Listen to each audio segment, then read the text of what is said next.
உலகம் ஃபுல்லாக சொல்றது போல தமிழர்கள் எல்லாம் சொல்லிட்டு இருக்கிறாங்க. அவங்க சொல்றது போல நீயும் இயேசுவே இயேசுவேன்னு தான் கூப்பிட்டுட்டு இருப்ப. ஒருத்தன் கூப்பிடுறான் ஜீசஸே ஜீசஸேன்னு, ஒருத்தன் கூப்பிடுறான் யெஷுவாவே யெஷுவாவேன்னு.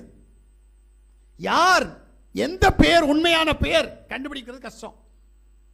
ஏன்னா யூதர்கள் என்ன பண்ணிட்டான் அப்படின்னா, எபிரேயத்தை வெளியில கொடுக்கிற நீயும் நானும் படிக்கக்கூடிய எபிரேய எழுத்தை புள்ளி வச்சு அனுப்பிட்டான். அவன் படிக்கிறத மட்டும் புள்ளி இல்லாம வச்சுட்டு இருக்கிறான். அவன் யா சொல்லுவான், யா வா சொல்லுவான். யாவா தான் அவன் கடவுள். நேற்று என்னுடைய வீட்டில் வந்த ஒருவர் சொன்னார், நான் ஒரு யூதனிடத்தில் பேசினேன்.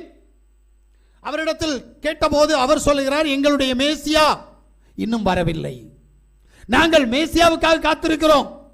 அப்ப நான் சொன்னேன், அப்ப ஜீசஸ் அது நீங்கள் சொல்லுகிறவர், எங்களுடைய வேதத்தின்படி அவர் இன்னும் வரவில்லை, அவருடைய வருகைக்காக நாங்கள் காத்திருக்கிறோம். உண்மைதான், அவனுக்கு மேசியா யாருன்னு இன்னும் தெரியல.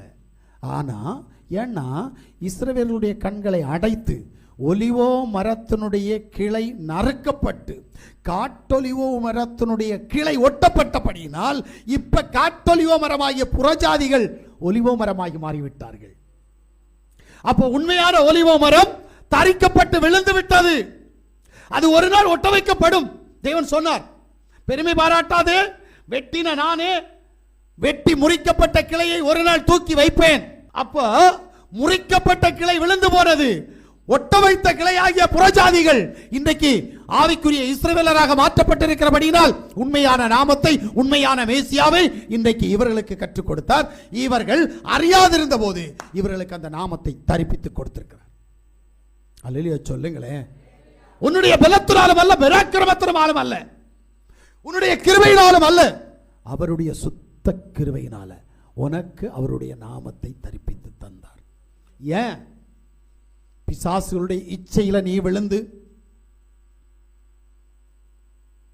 கீழ்ப்படியாமை என்கின்ற பாவத்தில் அகப்பட்டு மாண்டுவிடக் கூடாது என்பதற்காக அவர் அவருடைய நாமத்தை உனக்கு தந்திருக்கிறார்.